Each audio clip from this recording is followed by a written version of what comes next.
Con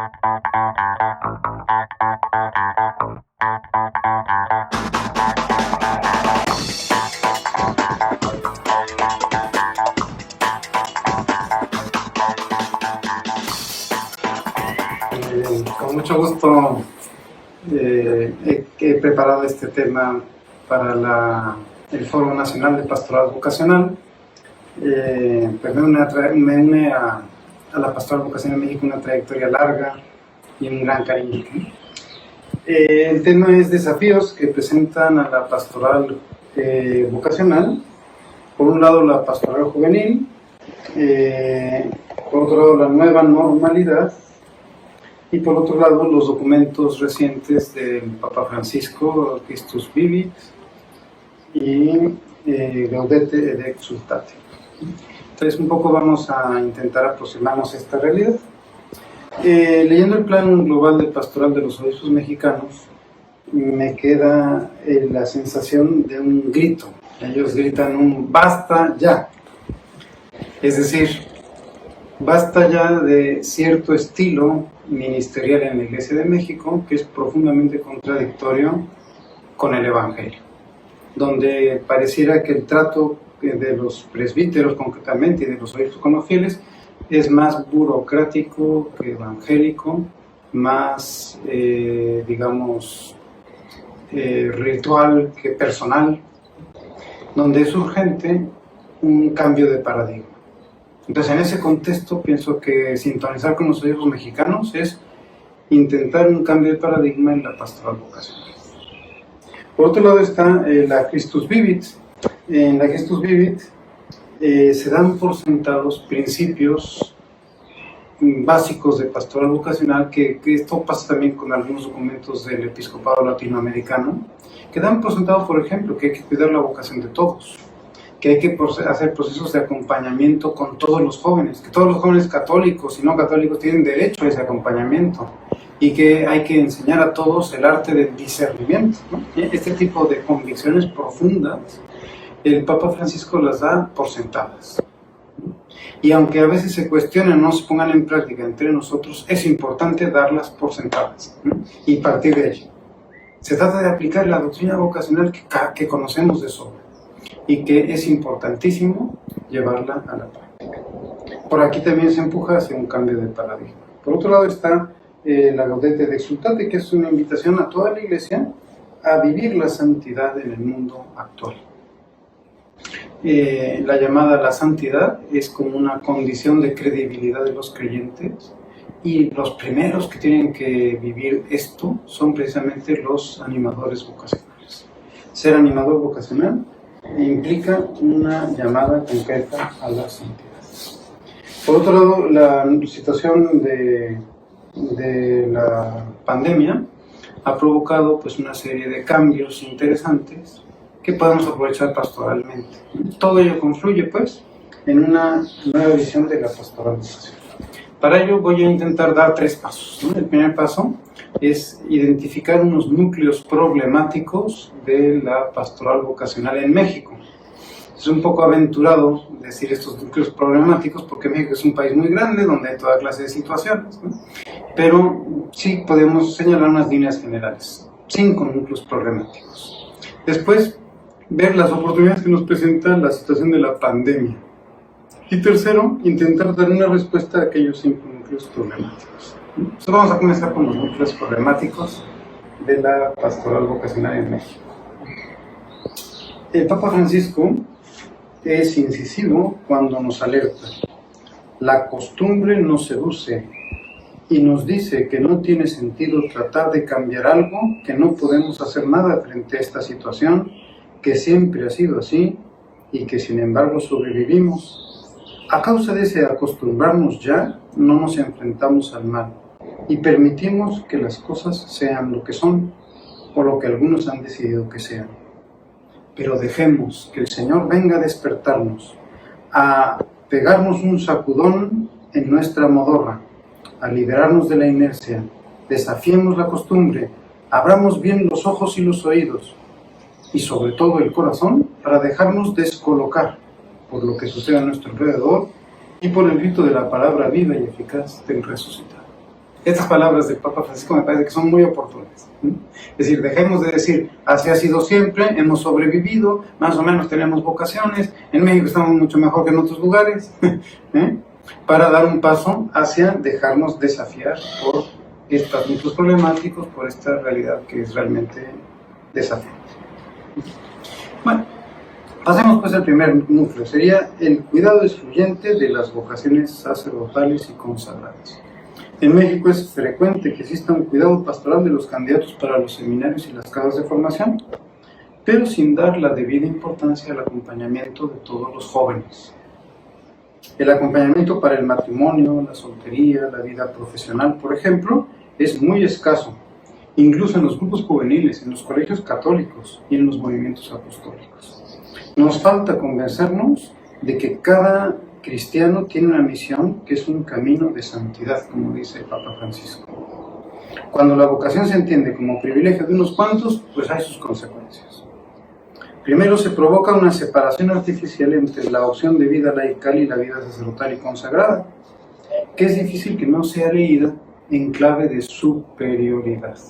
Es decir, si solo acompañamos a algunos y dejamos de lado a otros, descartamos a los otros, estos unos rápido se sentirán superiores a los otros. Y esto es súper problemático.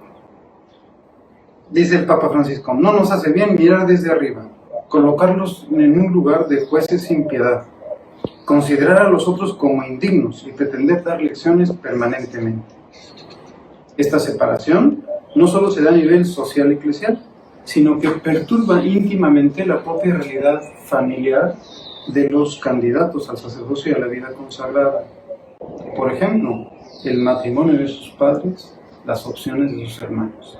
No es raro que el seminarista, que la formanda de una casa religiosa, aparezcan como superiores, como los que tienen respuesta para todo en la familia, como de alguna manera los avales de la familia, cuando realmente son solamente unos estudiantes. Una segunda consecuencia, algunos animadores vocacionales y sus superiores piensan que el éxito de su gestión está en el número de vocaciones que consiguen y no en la calidad de los procesos realizados. Lamentablemente se llega a presentar como la principal obligación del animador conseguir vocaciones. Y el hecho de hacerlo es utilizado por algunos como un mérito personal. Yo tengo un lugar en la diócesis porque he conseguido vocaciones. Como si uno fuera capaz de por puños producir las vocaciones. Una tercera consecuencia es que los jóvenes acompañados de esta manera no tienen suficientes vínculos con otros jóvenes que hayan hecho otro tipo de opciones, como el matrimonio, la soltería o la profesión, cosa que sería muy sana para su proceso formativo. Es decir, para un sacerdote, para una religiosa, saber que hay muchachos de tu edad que viven opciones también válidas dentro de la vida cristiana, pues es un refuerzo y da sentido a su vida pastoral. Otra consecuencia, los candidatos al seminario y a las casas de formación se distancian de los jóvenes de su edad y posteriormente comienzan a experimentar temor de actuar en medio de personas que desde una espiritualidad desencarnada, el Papa Francisco diría pelagiana, no han permanecido en el mundo. Es decir, tienes miedo de que tu espiritualidad un poco ficticia, un poco elaborada artificialmente, no enganche con los jóvenes que te rodean. Y es terrible que esto se experimente ya desde la juventud. Estos seminaristas y formandas o formandos son jóvenes y no deben dejar de ser jóvenes. Por último, no se subraya suficientemente el sentido social y comunitario de la vocación sacerdotal y consagrada, poniendo un excesivo acento en la supervivencia de las instituciones e incluso en el mantenimiento de las obras. Recordaba el Papa Francisco, la santidad es parresía, es audacia, es empuje evangelizador que deja una marca en este mundo. Optar solo por conservar instituciones no es dejar una marca en este mundo, es simplemente conservar nuestras instituciones. Un segundo núcleo problemático es parecido al primero, o consecuencia del primero, la desconexión entre pastoral juvenil y pastoral vocacional. Es un núcleo, pienso, el más problemático, porque establece una falta de continuidad entre pastoral juvenil y pastoral vocacional. En México tenemos una pastoral vocacional fuerte, estructurada desde años, con eventos continuos, con muchos agentes, y una pastoral juvenil más bien débil, ¿no? Más bien como falta de suficiente organización, de suficiente resonancia. Este desequilibrio es problemático porque establece una ruptura donde debería haber la más natural continuidad. Decía el Papa Francisco, necesitamos el empuje del espíritu para no ser paralizados por el miedo y el cálculo, para no acostumbrarnos a caminar solo dentro de confines seguros. Recordemos que lo que está cerrado termina oliendo a humedad y enfermándonos. Es decir, si la pastoral vocacional se encierra, se aísla de la pastoral juvenil, termina por echarse a perder. Esta situación generalizada en el país es problemática porque tiene consecuencias. Primero, una pastoral juvenil en la que se hacen escasos planteamientos vocacionales. Se continúa presentando la vocación como algo excluyente y reservado para los sacerdotes y consagrados, dejando a la mayor parte de los jóvenes en el abandono catequético y pedagógico. A todos nos ha pasado que nos preguntan, por ejemplo, muchachas, ¿no? A los curas diocesanos nos preguntan, ¿no? ¿Y quién cuida mi vocación? Y la respuesta es nadie, ¿no? Estás descartado. Los jóvenes que optan por la vida sacerdotal y consagrada no han pasado por procesos juveniles y por ello desconocen la pastoral juvenil y experimentan o comienzan a experimentar una dificultad para utilizar el lenguaje juvenil. Entran al seminario o a la casa de formación sin la necesaria práctica del discernimiento. Es muy curioso, muchachos que han estudiado 2 palabras de filosofía quieren citar a Kierkegaard en el pastoral juvenil sin ninguna conciencia de las personas que tienen delante del lenguaje que ellos mismos sabrían utilizar si no hicieran esta personalidad un poco ficticia. Estos candidatos son jóvenes cronológicamente, pero pareciera que han dejado de serlo por el hecho solo de haber ingresado en una institución formativa. Es frecuente que estos formandos experimenten una notable dificultad para integrarse en los grupos juveniles, poniendo en práctica actitudes de servicio y demandando como compensación un rol directivo en ellos. Es decir, es curioso, seminaristas que están en primero de filosofía y ya quieren ser directores del grupo juvenil. De ninguna manera se quieren poner como aprendices, porque esto representaría un reto. Esto les suscita un miedo. Es mucho más fácil siempre ser el que manda, el que dirige, el que enseña. También hay una escasa retroalimentación entre los jóvenes que ingresan en las casas de formación y los jóvenes que intentan vivir el discipulado misionero en otros ámbitos como la vida familiar, profesional y social. La desconexión entre ambos tipos de jóvenes católicos produce perspectivas anómalas, extrañas, produce una cierta miopía. Un estilo sacerdotal y de vida consagrada que no da la debida importancia a la pastoral juvenil, marginándola en la práctica y construyendo comunidades cristianas de adultos que incluso temen a los jóvenes. Yo me pregunto, ¿habrá un sacerdote que nunca pasó por un grupo juvenil, que desconoce totalmente la pastoral juvenil? ¿Cómo va a invertir en una pastoral juvenil exigente, gratuita y muchas veces contracorriente? Sería muy difícil. La lejanía de los jóvenes, por último, produce, como es comprensible, una falta de vocación. Tercero, la falta del núcleo problemático, la falta de un acompañamiento sistemático de los candidatos. Este tercer grupo problemático se refiere al escaso acompañamiento de los candidatos que ingresan al seminario y a las casas de formación. Ocurre con frecuencia, tanto antes como después del ingreso. Es problemático porque donde no hay acompañamiento, no hay discernimiento ni tampoco formación. La falta de acompañamiento afecta al mismo candidato y a la institución. Algunos efectos de este escaso acompañamiento son los siguientes. Conocimiento insuficiente de los candidatos. A veces conocemos solo sus datos generales, pero no hemos profundizado ni llegado a intuir sus motivaciones. Tampoco conocemos a sus familias y su entorno social. Vamos a decir que admitimos extraños al seminario o a la casa de formación con todos los riesgos que esto supone. Es sumamente riesgoso admitir a uno que toca la puerta sin conocerlo. Una admisión apoyada en intuiciones. El animador vocacional, los formadores acercan un candidato apoyándose solo en sus intuiciones, sus, digamos, percepciones superficiales, sus impresiones, pero falta un verdadero discernimiento. Otra consecuencia es un clima enrarecido en el seminario o la casa de formación. ¿Qué podemos esperar de la convivencia entre candidatos que no han sido acompañados? Lo normal es que se haga una masa extraña, en el que no es fácil conseguir sintonía entre ellos, porque estarán a niveles muy distintos de maduración humana, cristiana y vocacional. Aquello será una jaula de grillos, ¿sí?, donde suelen sobrevivir los menos consistentes, así suele.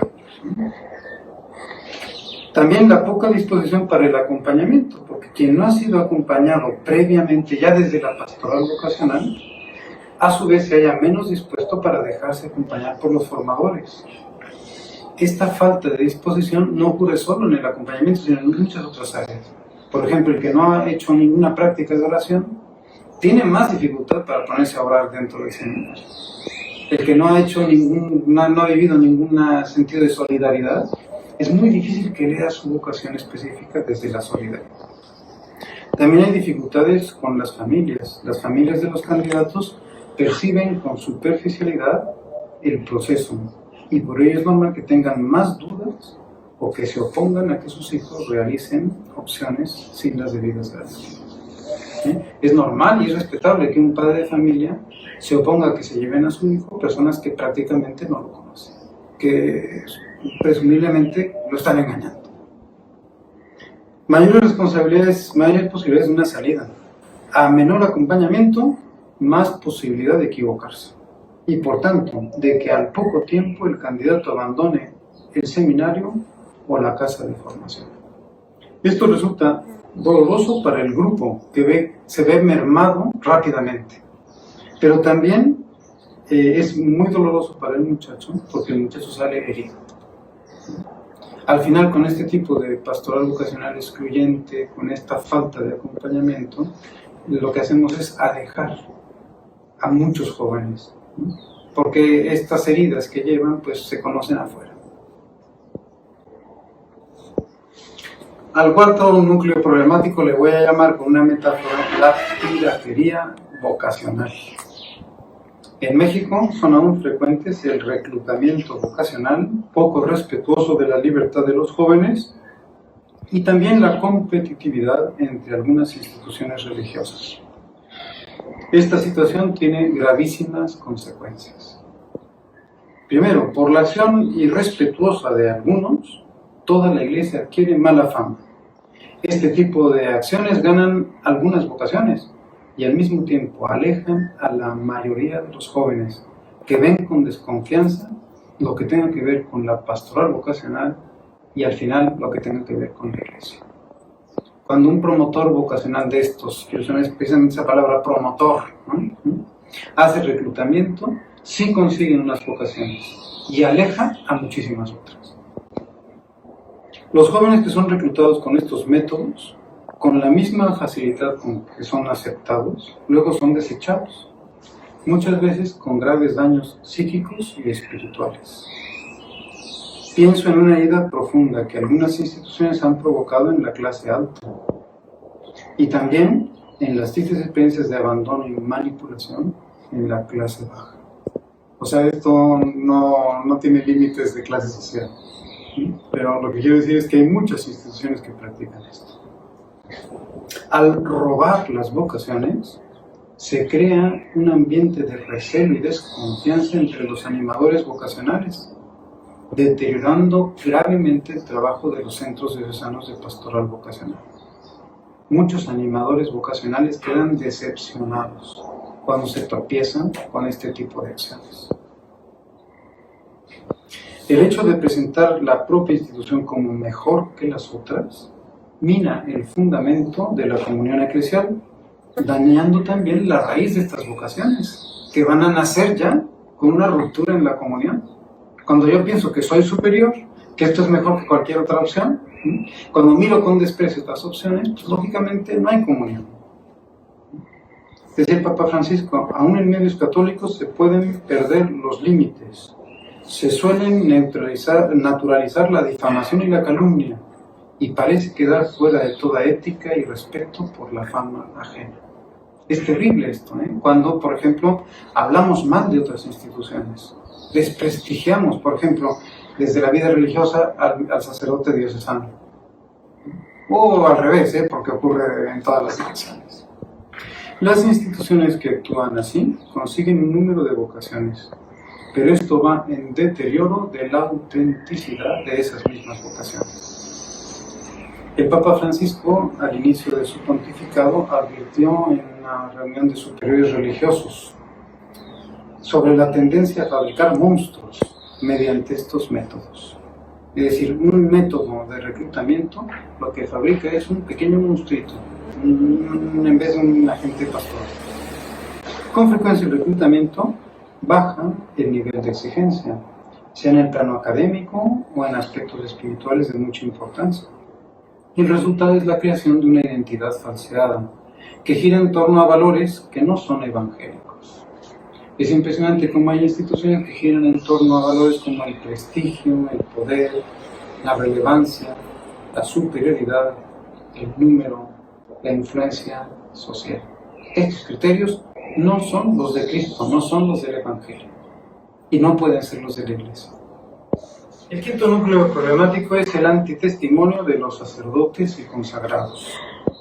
El Plan Global de Pastoral se lamenta de los escándalos sacerdotales, pero sobre todo es muy interesante que los obispos ponen más acento en el estilo de vida sacerdotal y consagrada que se niega al servicio, que atesora posiciones de poder, que se establece en una posición de superioridad o de burocracia como una contradicción continua.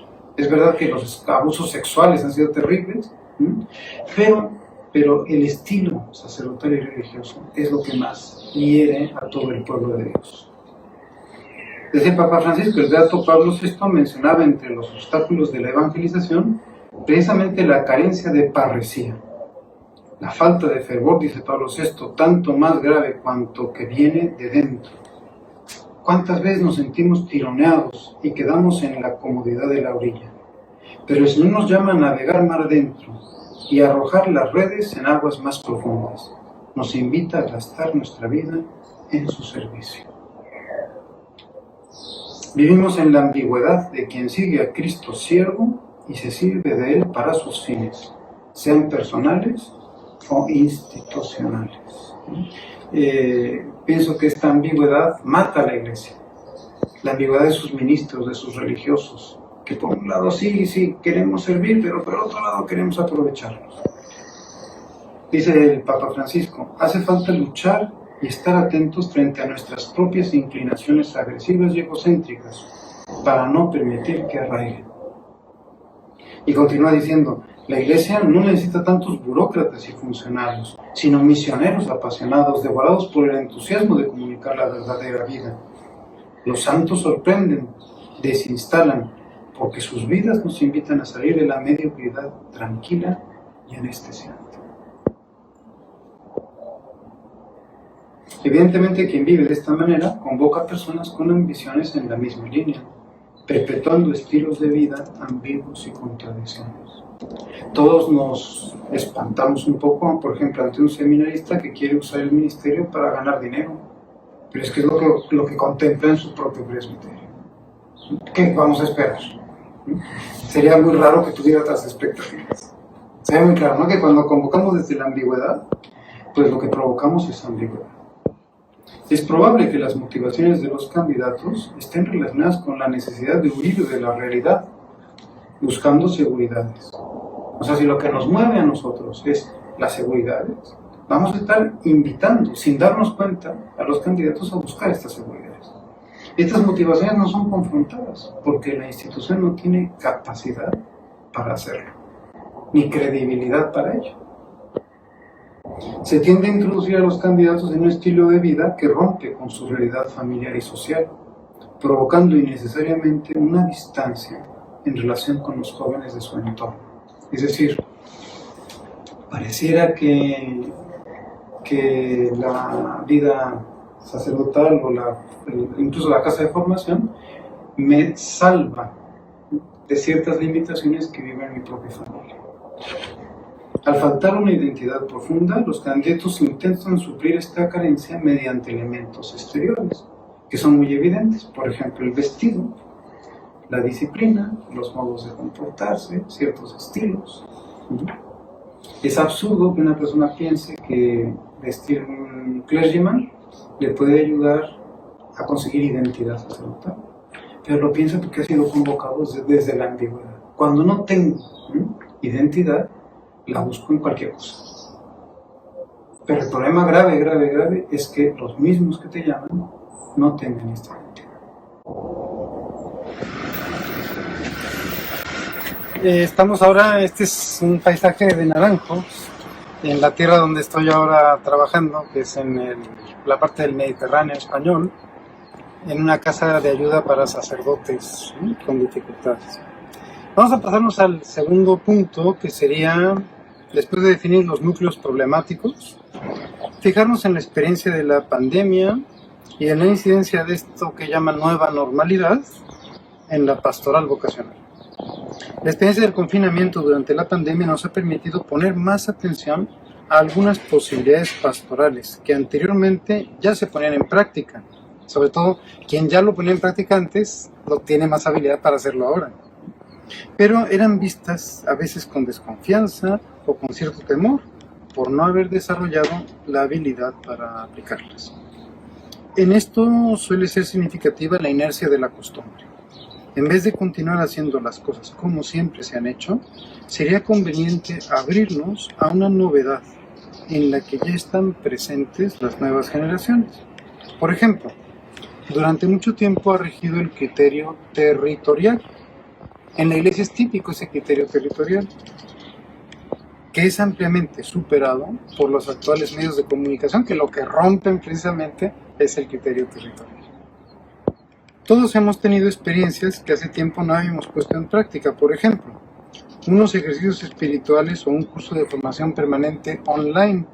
Esto que nos sonaba como a cosa del futuro, durante la pandemia nos hemos habituado a usar distintas plataformas para ello. Las clases en instituciones como los interreligiosos o las universidades, en las que ahora la mayor parte de las actividades se realizan por medios electrónicos. Las entrevistas personales por medio de FaceTime o WhatsApp, lo hemos hecho, pienso que prácticamente todo, sobre todo en el ámbito de la pastoral vocacional, y se descubre como un instrumento que mejora muchísimo aquel otro instrumento que usábamos antes de los mensajes. El envío de materiales para el trabajo personal que luego son revisados a distancia o que luego provocan un camino de dudas, respuestas, etc. El encuentro de grupos a través de plataformas como Zoom o Teams. Esta misma reunión es un ejemplo de ello.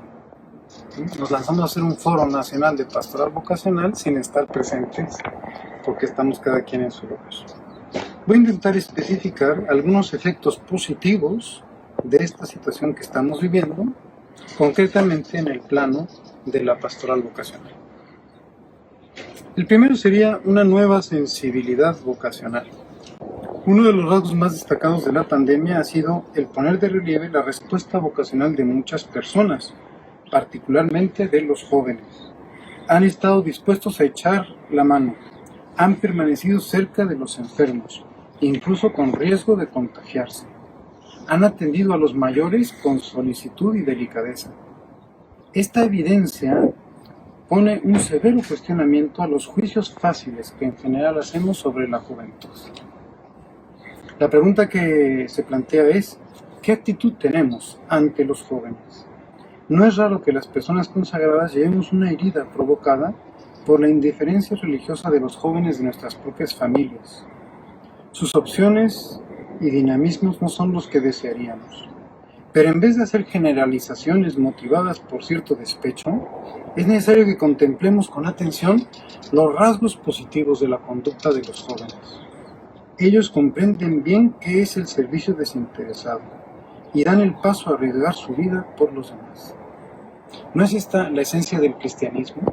¿No es esto lo que intentamos promover? Aquí se pueden encontrar una de las razones de la poca valoración de la pastoral juvenil en la Iglesia de México. Quizá la experiencia de la pandemia puede ayudarnos a convertirnos hacia los jóvenes. Un buen punto de partida sería estudiar y sistematizar los criterios estables y profundos sobre juventud, santidad, vocación y discernimiento que propone el Papa Francisco en los dos documentos que nos ocupan. Un segundo punto positivo de la pandemia es una nueva proximidad pastoral que hemos experimentado. Durante el confinamiento hemos extrañado la presencia de algunos miembros de nuestras comunidades cristianas, personas que han estado allí toda la vida y han experimentado una gran dificultad para comunicarse, incluso un doloroso aislamiento. Pero, si ponemos atención, es interesante que también han aparecido nuevos rostros, con frecuencia a través de los medios técnicos. Algunos han llamado a nuestras puertas pidiendo ayuda, otros han contactado movidos por un cuestionamiento profundo, otros más han pedido acompañamiento. Muchos sacerdotes y religiosos hemos experimentado una aproximación a los medios de comunicación y hemos aprendido a utilizarlos mejor. Esto nos ha hecho cercanos en la distancia. Se trata así de la cercanía pastoral con personas y grupos que antes no aparecían en nuestro horizonte pastoral. Han surgido nuevas necesidades pastorales, de aquellos a los que les ha cambiado la vida drásticamente y necesitan una visión más trascendente de la realidad. Es llamativa la proximidad con tantas personas que se han sentido llamadas a prestar un servicio, particularmente los profesionales y los jóvenes. Estamos dispuestos a permanecer cerca de estas personas aprovechando la cercanía pastoral que se ha producido. Habría que cuestionar nuestros usos y costumbres, nuestros planes pastorales, garantizando que sean más incluyentes y más adaptables. Se puede comenzar con cosas muy simples, como el horario de apertura de los templos, en el que tanto ha insistido el Papa Francisco. Para nosotros, el horario de trabajo de los animadores vocacionales. Otros puntos de mucho interés es la selección de los destinatarios de nuestra acción vocacional y el contenido de nuestras catequesis vocacionales. Es decir, estas nuevas proximidades nos enseñan a abrirnos a otros destinatarios. Un tercer aprendizaje del confinamiento es la integración de lo presencial y lo virtual. Es frecuente o era frecuente que los animadores vocacionales y los candidatos realizaran muchos desplazamientos para participar en jornadas vocacionales y en entrevistas. Esto ocurre particularmente en diócesis grandes o también en instituciones religiosas que están muy dispersas. Por ejemplo, era típico una promotora vocacional que viajaba muchísimo para ver los candidatos que tenía repartidos por todo el país. El confinamiento nos ha enseñado a combinar armónicamente los eventos presenciales con los encuentros virtuales, tanto personales como de grupo. El Papa Francisco profundiza en el sentido espiritual de esta integración. Dice, el consumo de información superficial y las formas de comunicación rápida y virtual pueden ser un factor de atontamiento que se lleva todo nuestro tiempo y nos aleja de la carne sufriente de los hermanos. Sería el aspecto negativo. Es decir, lo rápido, lo superficial y virtual se complementa con lo delicado, profundo y presencial, dándole a esto último aún más significatividad. Qué interesante, por ejemplo, plantear ciertos contenidos por vía virtual, pero plantear el contacto con las llagas de Cristo de manera presencial. ¿Me explico, verdad? Y cómo una cosa puede reforzar a la otra. Es posible convocar a través de medios virtuales para tocar la carne de Cristo de modo presencial y profundo. Es posible mantener una relación continua virtual para luego aprovechar con mucho mayor fruto los encuentros presenciales. ¿Cómo hemos integrado ambas instancias durante la pandemia? ¿Cómo pretendemos hacerlo en el futuro? Es conveniente que el uso de los medios electrónicos no sea percibido como un mal menor, sino que sea fecundamente aprovechado desde un punto de vista pastoral. ¿Qué técnicas es necesario aprender para dar profundidad y seriedad a la relación virtual? Por ejemplo, al hacer las entrevistas a través de aplicaciones de comunicación, cuidar el encuadre, la frecuencia, la duración y los contenidos de estas entrevistas. Al realizar reuniones virtuales, cuidar la presentación de las personas, la integración a nivel local y el general, la animación más eficaz para organizar la misma reunión, el dinamismo del grupo dentro de una reunión virtual. Aparece en el horizonte una pastoral vocacional más capilar, que llegue a más jóvenes y más eficaz, es decir, que dé mejor seguimiento a los procesos vocacionales. Un cuarto aspecto positivo de la experiencia de la pandemia es el uso de un nuevo lenguaje. Acceder a un medio de comunicación implica aprender lenguajes nuevos, es decir, un modo distinto de comunicar verdades y valores. Este lenguaje tiene dos características fundamentales. Es un lenguaje técnico que privilegia la imagen y la experiencia estética sobre el contenido teórico. Es decir, a través de los medios de comunicación lo que queremos lograr es una experiencia y no solo la transmisión de unos contenidos. Utiliza más el canal directo y coloquial que el canal discursivo o abstracto. Es decir, un lenguaje más cercano a la conversación familiar y más distante de una clase o un discurso doctrinal. Procura el ahorro de palabras, es decir, se comunica más con menos palabras, y la claridad en los términos. Entonces, por un lado, el lenguaje que tenemos que utilizar en estos medios es un lenguaje técnico, y esto se aprende, se va ejercitando.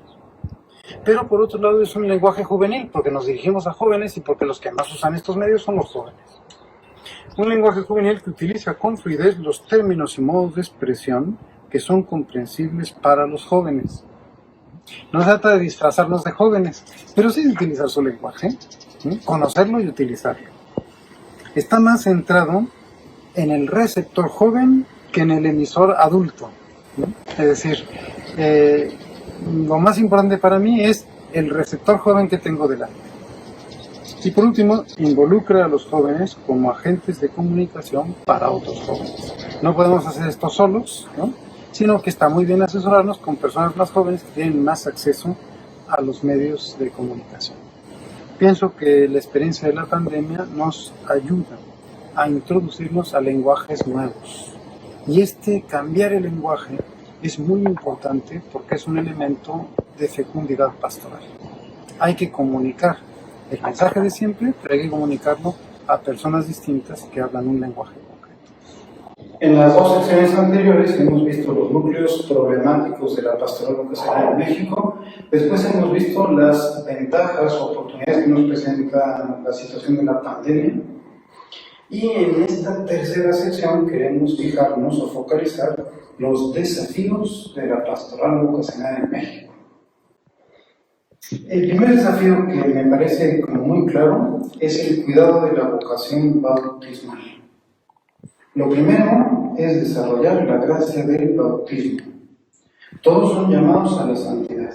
El decreto conciliar una intención es taxativo al respecto. Dice, todos en la iglesia, ya pertenezcan a la jerarquía o a la ley, son llamados a la santidad, según aquello del apóstol, porque esta es la voluntad de Dios, su santificación. El cuidado de la vocación bautismal o vida discipular es necesario siempre. ¿Cómo? Como una base necesaria, previa a cualquier planteamiento vocacional. Este hecho de que primero somos discípulos y después somos sacerdotes o religiosos, esto recomienda que se inicie siempre en el ámbito juvenil discipular y se vaya pasando gradualmente al ámbito de la vocación específica. No tener miedo de perder el tiempo en el cuidado de la vocación bautismal, porque al final redundará en una mayor madurez vocacional. Como afirmación de esa base necesaria en el proceso de maduración de una vocación y en su formación inicial, la identidad cristiana y discipular nunca se da por supuesto. Es todo lo contrario. Conviene revisarla una y otra vez para conseguir su afirmación. Por ello, en los itinerarios formativos, en los seminarios o casas de formación, deberá incluirse, siempre y con mucho cuidado, la atención a la vocación humana y cristiana. O sea, el chico seminarista primero tiene que ser hombre y cristiano para luego poder llegar a ser sacerdote. Como raíz fundamental de cualquier valor vocacional ulterior, particularmente en el ejercicio del ministerio sacerdotal o de la vida consagrada. A la raíz de las dificultades de la vida vocacional se encuentran actualmente problemas de madurez humana y cristiana.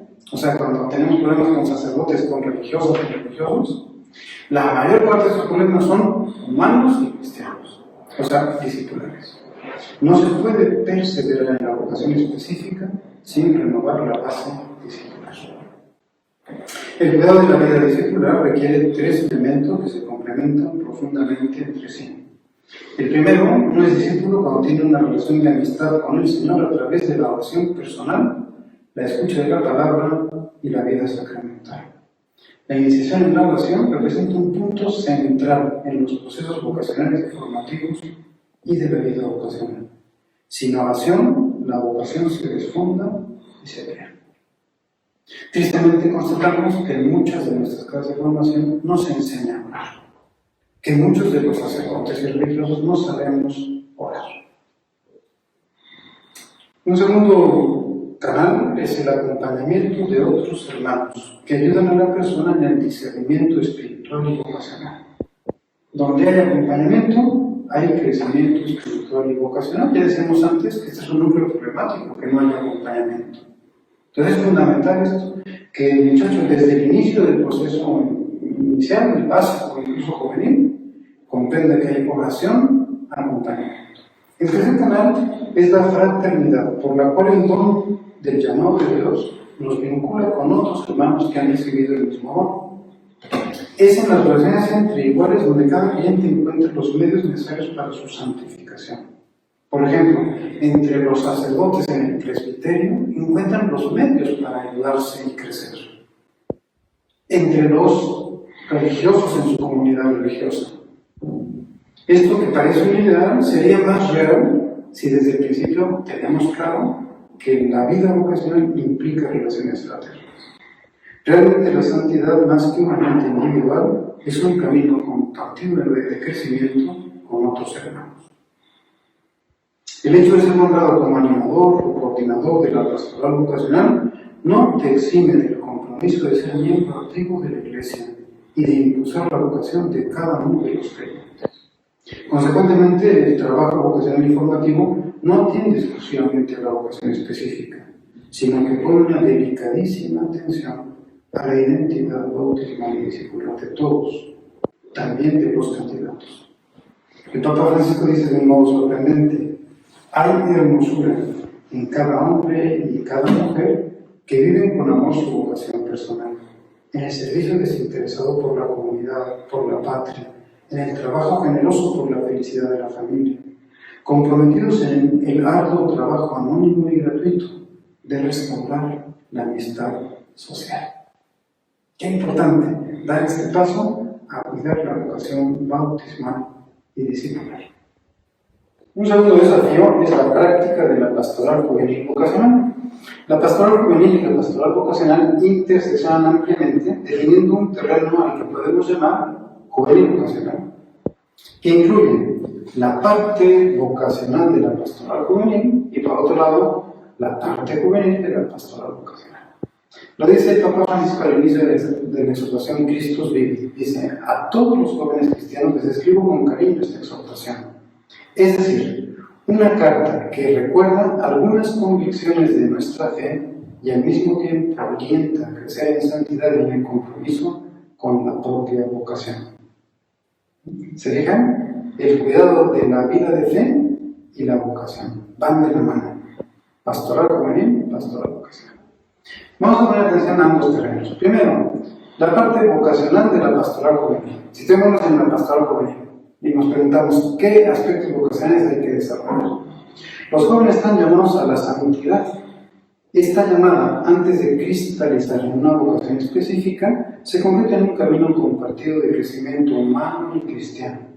al que podemos llamar, con mucha razón, espiritualidad juvenil, que es a la vez un camino discipular.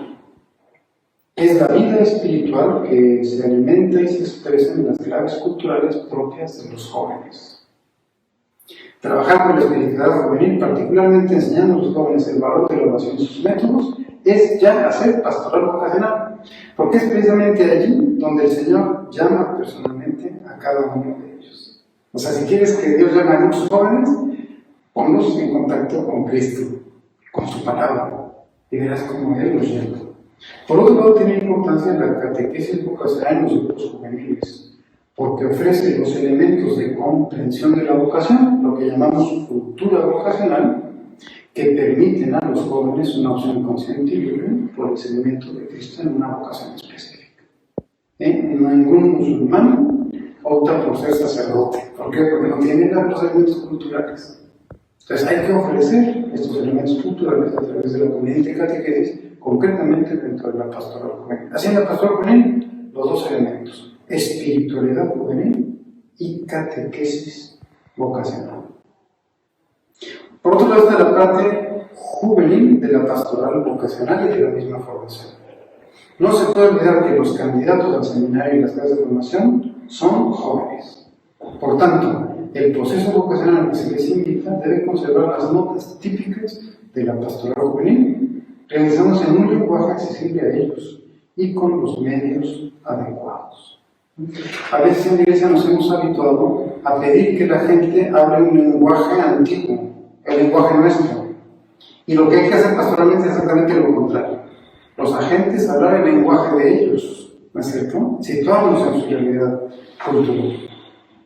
Ya durante la formación inicial, el hecho de ser seminarista o formado en una casa religiosa o de estudiar materias abstractas no debe hacer a los candidatos extraños a sus contemporáneos y coetáneos. En la iglesia se han impuesto con frecuencia rupturas innecesarias, motivadas por el temor de los últimos responsables. Es decir, yo que soy el superior, el formador, tengo miedo de las nuevas generaciones e infundo este miedo a los formados, cuando tenía que hacer exactamente lo contrario. Esto es aún más evidente cuando nos referimos a los medios de comunicación.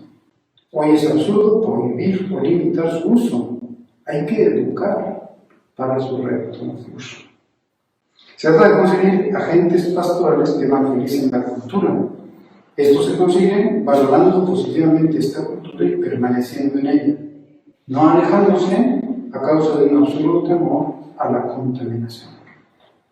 También es necesaria una formación técnica que ayude a las nuevas vocaciones a incidir en el ambiente. Pedagogía y didáctica, dinámica y gestión de los grupos, acompañamiento, administración, uso de los medios de comunicación. No hay tiempo de perder, así nos va a formar en muchos de estos campos. Así entonces, la parte juvenil de la pastoral juvenil incluye, por un lado, este aspecto, digamos, técnico, y por otro lado, abrazar la cultura juvenil desde la pastoral vocacional. Un tercer desafío de la pastoral vocacional es el acompañamiento gradual e integral. La vocación madura en el contexto de una cálida relación de ayuda, que es mediación del Señor que llama. Cuanto más se cuide el acompañamiento, cuanto más sistemático sea, tanto más harán los candidatos procesos de maduración. Ya hemos insistido mucho en esta relación de acompañamiento y madurez vocacional. Vamos a ver unos matices significativos. Para conseguir este fin es necesario preparar a los acompañantes. Esto es lo primero. Si tú quieres que haya acompañamiento, prepara acompañantes. Dice el Papa Francisco, hay sacerdotes religiosos, religiosas, laicos, profesionales e incluso jóvenes capacitados que pueden acompañar a los jóvenes en su discernimiento vocacional. Será cuestión de localizarlos, formarlos, darles una tarea. Para acompañar a los otros, también dice el Papa, en este camino, primero necesitas tener el hábito de recorrerlo tú mismo. La mejor preparación para ser acompañante es dejarte acompañar. El acompañamiento debe ser gradual, y para ello podemos distinguir como 3 grados, ¿no? Si hablamos de que sea gradual, pues 3 grados. Un primer grado, centrado en el anuncio de la vocación, acompaña a todos los jóvenes en un proceso de maduración humana y cristiana para que consigan una mayor libertad y en su vida puedan responder al llamado de Dios. Ese es el trabajo que se hace en los seminarios menores y los aspirantados de los religiosos, pero también en los grupos juveniles, los colegios católicos, los movimientos eclesiales. El trabajo directo, digamos, muy centrado en el anuncio de la vocación, lo tienen que hacer personas muy cercanas a los jóvenes, que viven inmersos en su pequeño mundo. Por ejemplo, el profesor en su salón de clase. Por ejemplo, el catequista con su grupo. Por eso no es el ideal la persona nombrada para la pastoral vocacional, sino un colaborador fiel que trabaja en estos ámbitos y allí hace la catequesis vocacional. Un segundo grado de acompañamiento es el que parte de la manifestación de inquietudes vocacionales de parte de los jóvenes. Y así muchos que dicen, yo quiero ser sacerdote. La Iglesia les acompaña para que puedan responder con solidez y coherencia al llamado de Dios que sienten, sin engañarse y con un profundo respeto de su libertad. Para esto es esencial hacer procesos prolongados y tener con los chicos y sus familias continuos encuentros personales. El fruto de este trabajo es una mayor libertad para elegir. O sea, el fruto del trabajo de un promotor vocacional, un animador vocacional, no es conducir al muchacho a una opción predeterminada, sino el fruto es que sea más libre y puede elegir mejor, con mayor cultura, con mayor visión, con mayor libertad, con mayor madurez. Y esto solo se hace acompañamiento. El tercer grado de acompañamiento se centra ya en el ingreso a un seminario o casa de formación. Hay una diferencia entre el muchacho que dice tengo una inquietud y el otro que dice quiero ser sacerdote, diocesano. Se trata del joven que manifiesta inquietudes concretas y muestra interés por la vocación específica, con frecuencia hasta con cierta prisa, quisieran pronto dar ese paso. También necesita profundizar en su persona y en su fe, pero el acompañamiento se hace más centrado en el discernimiento vocacional. Hay que ofrecer un acompañamiento de la manera más amplia posible, sobre todo a los jóvenes católicos. Que a nadie falte la mediación clarificadora de un hermano en la fe. Cada animador vocacional deberá precisamente animar a muchos otros a ejercer este servicio de modo humilde y tantas veces oculto, sabiendo que el acompañamiento da profundidad a la evangelización. Un criterio para medir la calidad de la evangelización es el desarrollo de los ministerios en ella. Pues vamos a medir la calidad de los promotores vocacionales por el desarrollo de sus colaboradores. ¿Cuántos colaboradores has motivado, has formado? ¿Qué tan capilar está haciendo tu pastoral vocacional cultivando estos tres grados? El de los muchachos sin inquietudes, el del que va a manifestar una inquietud y el de que tiene intereses precisos. Un tercer desafío es la solidez de los procesos vocacionales, es decir, necesitamos conseguir procesos sólidos. El mejor baluarte, ya ven que por ejemplo en Campeche hay unos baluartes que eran para defenderse de los piratas, ¿no? El mejor baluarte para defender a los jóvenes de la piratería vocacional son los procesos vocacionales sólidos.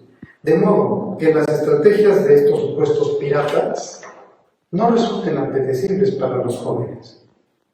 Que el producto falso que ofrecen contraste fuertemente con un producto de mayor calidad. No se trata de prohibir a nadie, de poner reglas e impedimentos, sino de ofrecer calidad evangelizadora.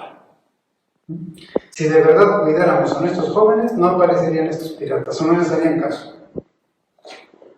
Es importante vigilar el estilo del acompañamiento. Dice el Papa Francisco, hay que suscitar y acompañar procesos, no imponer trayectos. Y son procesos de personas que siempre son únicas y libres. La valoración del trabajo de un animador vocacional no gira en torno al número de ingresos que ha conseguido, sino a la cantidad y calidad de los procesos de maduración en la fe y en la vocación que ha suscitado. O sea, trabaja más por la calidad de los procesos que por el número. Encuentra más alegría en la libertad que ha conseguido un muchacho que no en el hecho de que ingrese a la casa de formación. Y verás cómo todo será de una mayor calidad. Un proceso vocacional es sólido cuando es sistemático, es decir, cuando el animador ha llegado a conocer al candidato y a su entorno social y familiar de tal modo que puede elaborar un informe y puede dar un juicio calificado sobre su idoneidad vocacional. Los medios de comunicación actuales pueden combinarse, como decíamos, con los encuentros presenciales, consiguiendo un conjunto adecuado para este fin.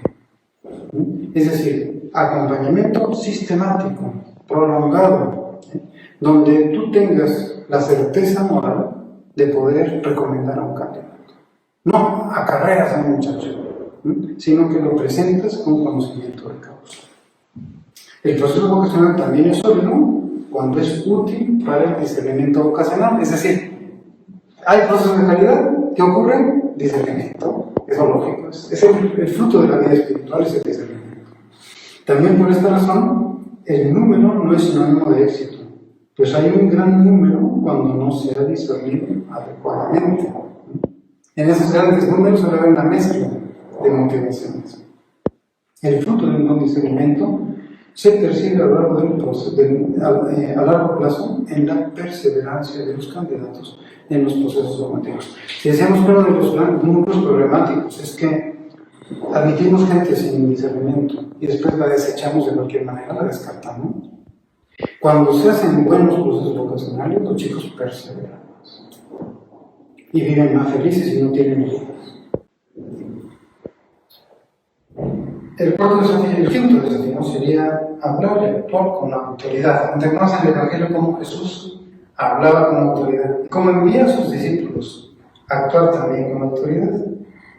Los escándalos de todo tipo que tristemente han marcado a la Iglesia son de gran calado, es decir, afectan directamente a la pastoral vocacional y también a la perseverancia de los sacerdotes y personas consagradas. Ante esta problemática, la respuesta razonable es la de una clara identidad vocacional. Es necesario que nuestra vida vocacional sea creíble, suscite confianza, cosa que no se improvisa. No es creíble el que no vive los valores de su vocación.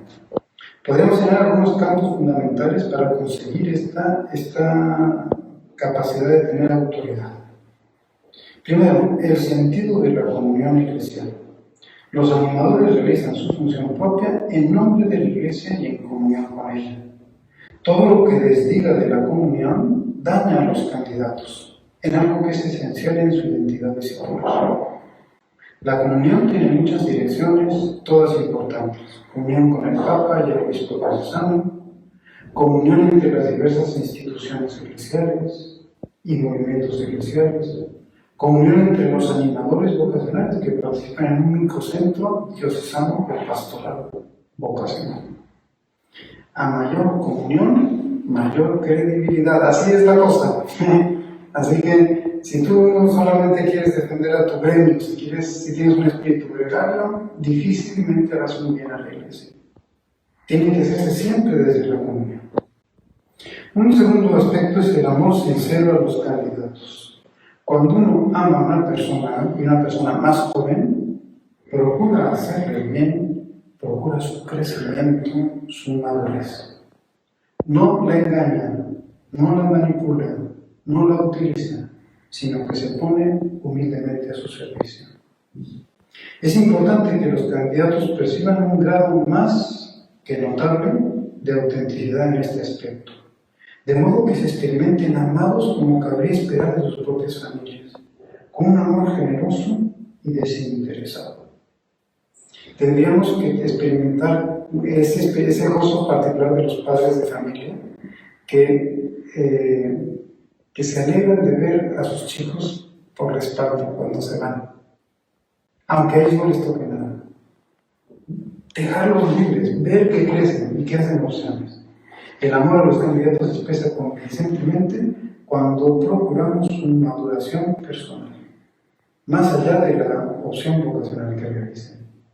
También en el respeto a sus decisiones, que se facilitan ampliando su libertad. Una tercera línea sería la coherencia de vida personal, El animador vocacional propone al candidato aquello en lo que previamente ha trabajado y constituye un rasgo suficiente de madurez en su propia persona. No podemos continuar presentando ideales desencarnados que nosotros mismos no ponemos en práctica. Por ejemplo, hacemos discursos sobre la oración, gente que no hace oración. No puede ser. ¿No? Es decir, que tengo que tener una mínima coherencia de vida. ¿No? Una suficiente, digamos, práctica de aquello que propongo. En cada lugar hay matices que se deben tener en cuenta. En general se puede señalar animadores con madurez integral suficiente, en los que sobresalga el equilibrio entre las dimensiones formativas. O sea, que tienen la parte corporal, espiritual, pastoral, anímica, personas completas. Animadores vocacionales que pongan en práctica el carisma institucional, conservando los rasgos de santidad que se esperan de ellos. A veces ha sido muy triste que en el ámbito de los animadores vocacionales vienen personas muy inconsistentes, que tienen comportamientos anómalos, como contrarios a su vocación. Hay que decir, no. Tiene que vivir con cierta integridad los rasgos de santidad de su propia vocación. Animadores que muestren la verdad de sus propias instituciones a los candidatos, evitando cualquier apariencia de engaño. Si somos viejos, yo no puedo decir, mentirle al candidato, ocultándole este envejecimiento institucional, o sea, vas a vivir con viejos. Y tengo que ser honesto diciéndolo, y esto me da credibilidad. Por último, la credibilidad institucional. No podemos continuar llamando nuevas vocaciones a diócesis y congregaciones que no realizan un discernimiento institucional adecuado. A nadie convence arrastrar un barco encallado. Conviene evitar que los que son llamados por Dios se sientan engañados en este sentido, viéndose en la situación de dar continuidad a obras insostenibles o de tolerar estilos de vida ajenos al Evangelio. Esto es muy penoso, ¿no? Que las nuevas vocaciones sufran por la terrible incoherencia de los que están ya dentro.